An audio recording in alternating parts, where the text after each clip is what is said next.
Welcome back to the channel, everybody. Appreciate you jumping on. We got some great stuff for you today, so stick around. On this channel, we're going to talk about cryptocurrency and the new financial system.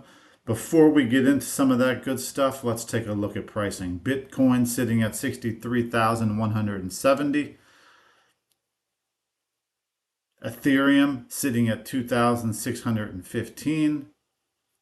Solana at 146, up 2%, and XRP at 0.586. Jumping in to the first piece of news from Eleanor Tourette.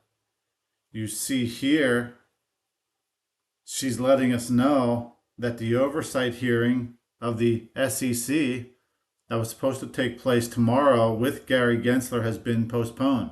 A new date and time is to be determined. Capitol Hill staffers tell her they don't know yet the reason for the change.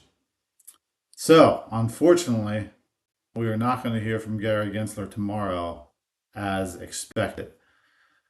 Again, from Eleanor Tourette, ahead of today's SEC oversight hearing, Republicans on the Financial Committee and Banking GOP, led by Patrick McHenry and Senator Loomis, sent a letter to the SEC chair, Gary Gensler, demanding the agency rescind Staff Accounting Bulletin 121.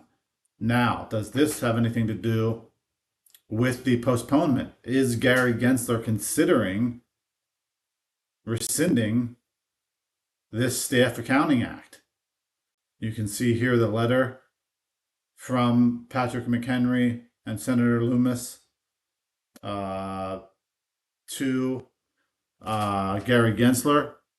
It starts off saying, "Dear Gary Gensler, given Congress's overwhelming bipartisan votes on Resolution 109 disapproving the Securities and Exchange Commission's Staff Accounting Bulletin 121, we urge you to rescind the staff guidance. It was issued without consulting any of the prudential regulators. It would require custodians to recognize a liability and hold a corresponding offset on their balance sheets, measured at the fair value of the customer's digital assets. This accounting approach, which deviates from established accounting standards, would fail to accurately reflect the underlying legal and economic obligations of the custodian and place consumers at a greater risk of loss." I'll stop it there, but that's the letter that went to Gary Gensler. Hopefully, the postponement of him being on Capitol Hill tomorrow is related to this. We will find out. Moving on to LinkedIn, it says it takes Bitcoin 10 minutes to settle one transaction. It takes Ripple/XRP only 5 seconds.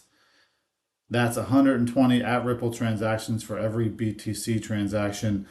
You can buy pre-IPO shares of Ripple on the Link2 platform, along with many other great companies. I would absolutely give them a look. If you have some funds to invest, do your own research, of course. But Link2 is a terrific platform and very easy to sign up. At Crypto Tank, let's give a look at Crypto Tank. Tweet here. He says a lot of discussion on X about XRP price and how it will or will not rise in price. Let me offer some information on what happens when banks are using XRP to settle large transactions on a daily basis. Here's how I see this playing out going forward. And he gives some advice here. Of course, we are waiting on regulation so that the banks can use XRP. They are using it in other countries. SBI in Japan said they will use XRP in all of their banks by the end of 2025. Just waiting on that regulation here in the US.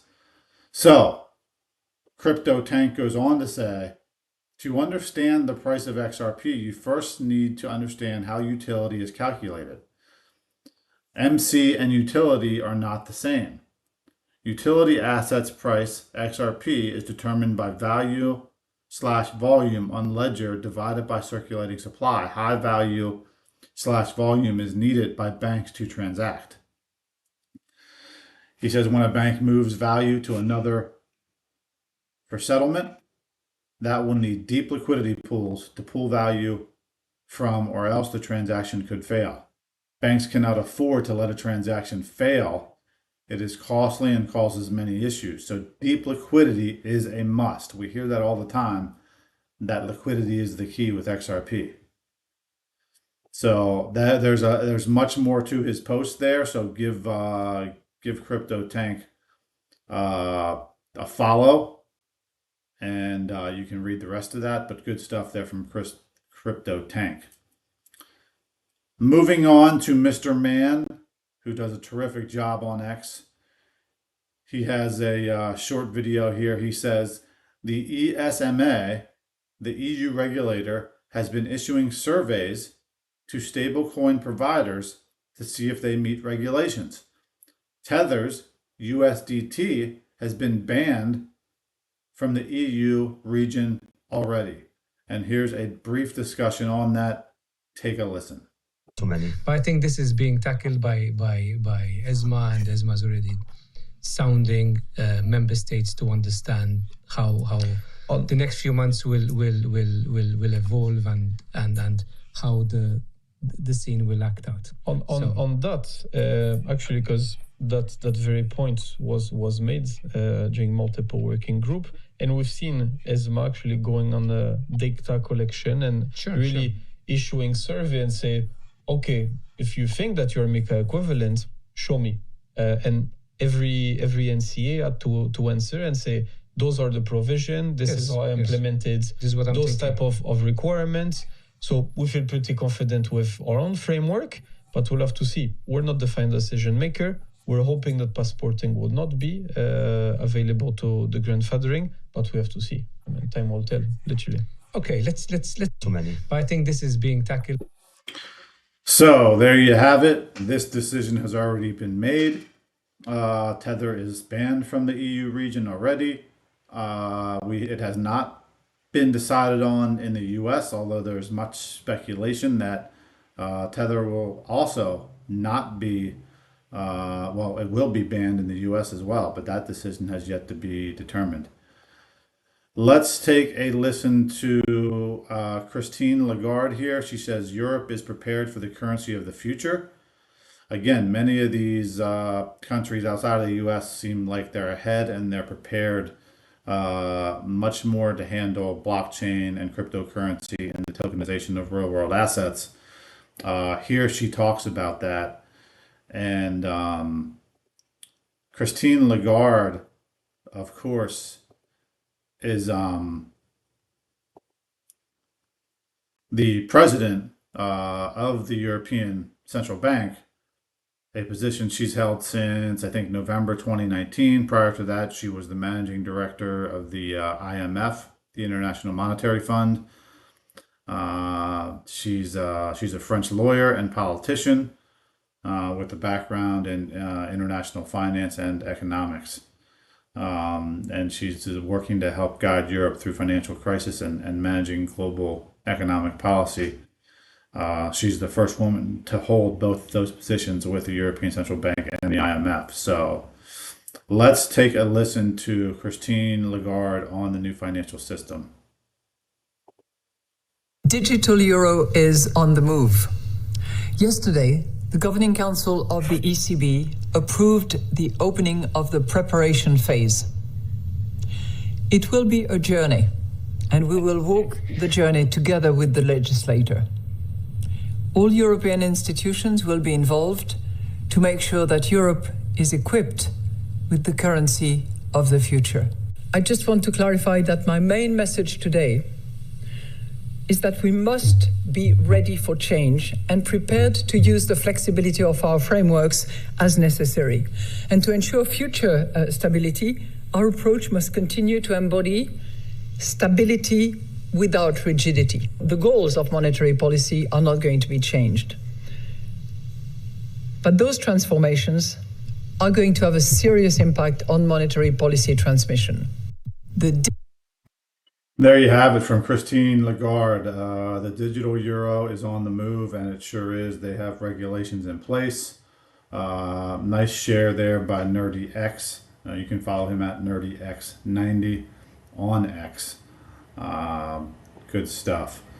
Again, from Eleanor Tourette. She is terrific. She shares the news on Capitol Hill and coming out of DC like no other. She says, in the letter, Republicans addressed the closed door consultations at the SEC accounting staff has been having with certain institutions and broker dealers, granting them exemptions from SAB's 121's reporting requirements as described by the agency's chief accountant. She says, why are the SEC commissioners allowing accounting staff to pick winners and losers in the hashtag crypto custody space while avoiding the Administrative Procedure Act and official rulemaking process? The SEC's website states that views of the staff and staff bulletins like SAB 121 are not interpretations of the Commission, nor have the Commission's official approval. So again, more confusion, coming out of the SEC and some of their decision making, as Eleanor Tourette points out here. It's unfortunate. We need clear regulation to move this space forward. Moving on from Bitcoin Magazine, former Coinbase CTO, I won't take a shot at pronouncing his name, you can see it there, says Bitcoin is about stopping the state from slowly draining your wealth. The Fed wants you dead just a little bit every year. Let's listen to this gentleman in this brief interview. Bitcoin is about stopping the state from slowly draining your wealth, and Don't Die is about stopping the state from slowly draining your health, right? And they're actually very parallel because in the legacy system, it assumes a basic rate of 2% inflation. Like, yeah, hyperinflation is bad, but actually also deflation is bad. So a little bit of inflation, a little bit of loss of wealth every year is good. And this current system, the medical system, says, oh yeah, sudden death is bad, but trying to live forever, that's weird. So you should just die a little bit every year, right? And so it's really the same logic as the Fed, right? The Fed is, and they want you dead, just a little bit every year, right? And so we resist that. We stand against that. Go ahead. Yeah. Bitcoin is about stuff. Yes, exactly. We resist that, and Bitcoin gives power back to the people. So hopefully, we'll continue to see a move in that direction. Here from Stuart Alderati, he forecasts the SEC is likely to appeal the decision by Judge Torres. Should the appeal take place, it would go to the Supreme Court. Stu foresees a win there as well for Ripple. Coincidentally, in 21-22, Tom Emmer put in Bill H.R. 4451, Security Clarity Act. So Stewart, I just wanted to get that across, believes that, in fact, the SEC will appeal. Let's take a brief listen to his statements here. We won't hear all of it, but just a brief portion.